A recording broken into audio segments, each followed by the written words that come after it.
गुरुदेव, मेरा प्रश्न ये है कि मीराबाई कृष्ण को समर्पित थी, तो उसको बहुत संकट आए थे, बहुत दुख आए थे, पर उसकी श्रद्धा, विश्वास और भाव डगमगाए नहीं। वैसा ही नरसिंह मेहता के लिए भी था।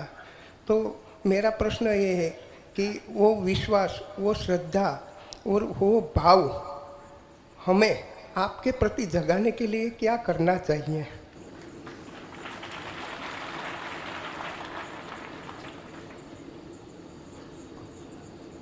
भारत के अंदर अगर किसी व्यक्ति को 11 लोग नमस्कार कर रहे हैं तो 12वां व्यक्ति भी उसको नमस्कार करता है।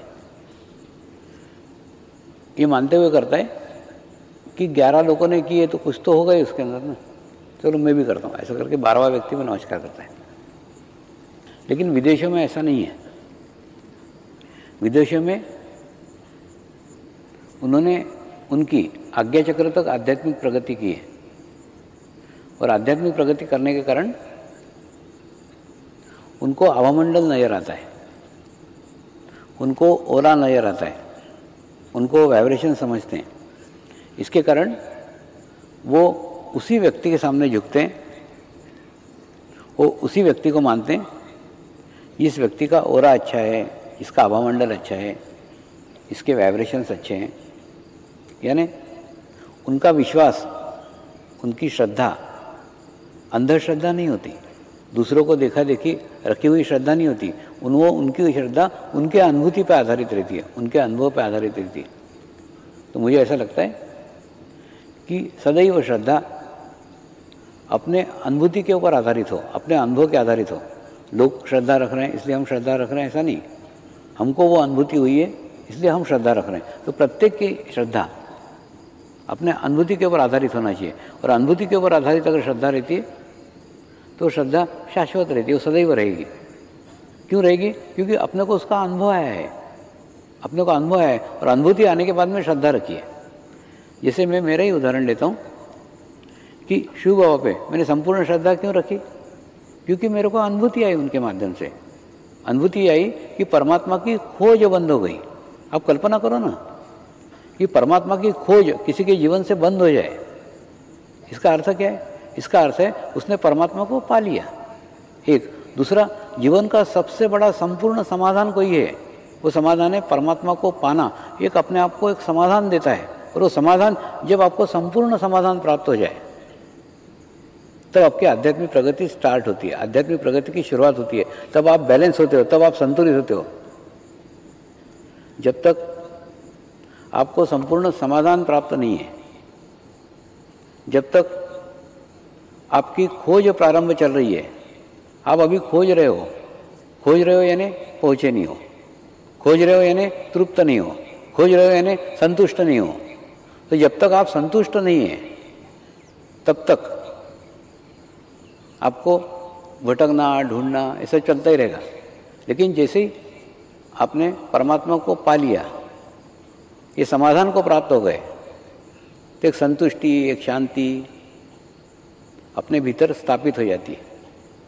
और वो स्थापित होने के बाद में मैंने उस अनुभूति के आधार पे, ये जानते हुए कि वो सामान्य मनुष्य है, वो परमात्मा नहीं है। परमात्मा कोई शरीर हो ही नहीं सकता। इसलिए नहीं हो सकता क्योंकि कोई भी शरीर ऐसा नहीं है जो कल भी था, आज भी और कल भी रहेगा। कोई है क्या? कोई नहीं है। तो कहने मतलब परमात्मा एक विश्व चेतना है। वो विश्व चेतना समय समय पे अलग अलग माध्यमों के रूप में सदैव वो विद्यमान रहती है। वो चेतना शक्ति है, वो कल भी थी, वो आज भी है, और वो कल भी रहेगी। लेकिन अगर हम वर्तमान में हैं, हम प्रेजेंट में हैं, तो वर्तमान के उस माध्यम तक हम पहुंच सकते हैं, और उस माध्यम से अनुभूति को ग्रहण कर सकते हैं, अनुभव को ग्रहण कर सकते हैं। और अनुभूति आने के बाद किसी के कहने से नहीं, आपको अनुभव आपके आत्मा ने किया। इसलिए अगर आप श्रद्धा रखते हैं, अगर आप विश्वास रखते हैं, तो आप आपके आध्यात्मिक प्रगति कर सकते हैं। दूसरा, मैंने शिव बाबा को भगवान माना तो उनके ऊपर कोई उपकार किए क्या? नहीं। उनको कुछ फर्क पड़ा क्या? नहीं। वो तो जैसे थे वैसे ही थे। फर्क पड़ा मेरे को, मेरी 100% गुणग्राहकता बढ़ गई, मेरी 100% लेने की क्षमता बढ़ गई, 100% मैं समर्पित हो सका तो खाली हो सका तो निखालस हो सका तो शुद्ध हो सका तो पवित्र हो सका। ये सब हुआ, इसीलिए उनके भीतर का ज्ञान, उनके भीतर का नॉलेज में लेने में सफल रहा। कहने का मतलब हमारी श्रद्धा संपूर्ण होना चाहिए, अनन्य होना चाहिए।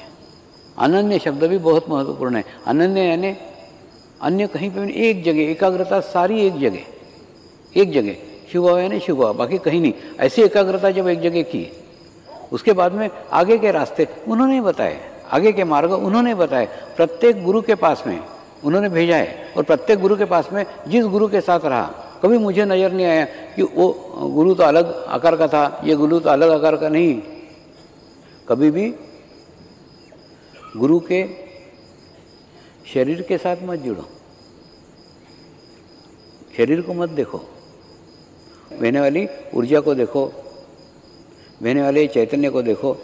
तो मैं सदैव अलग अलग गुरुओं के पास में रहा हूँ, अलग अलग गुरुओं का सानिध्य प्राप्त हुआ है, लेकिन कभी भी उनके शरीर पे, उनके शरीर के दोषों पे, शरीर के वातावरण पे, शरीर के आदतों पे कभी ध्यान नहीं गया।